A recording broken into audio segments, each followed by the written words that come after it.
Lakshmi bus conductor और driver नियुक्ति कराइबा आଳରେ अर्थ आदाय घटना टिटलागढ़ थाना रे एतला।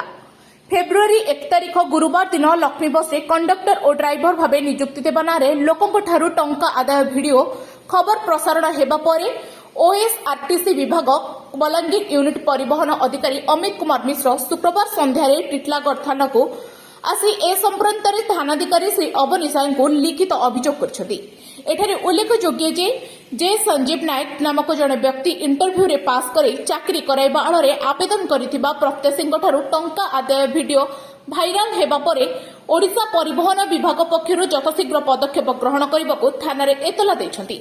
थानाधिकारी श्री अवनी साहू ए दिगरे जेते शीघ्र हेबो कार्यानुष्ठान ग्रहण कराजिबो बोली कहिसंती। टिटलागढ़ सन्तोष पटनायक रिपोर्ट पीपीएल ओडिया।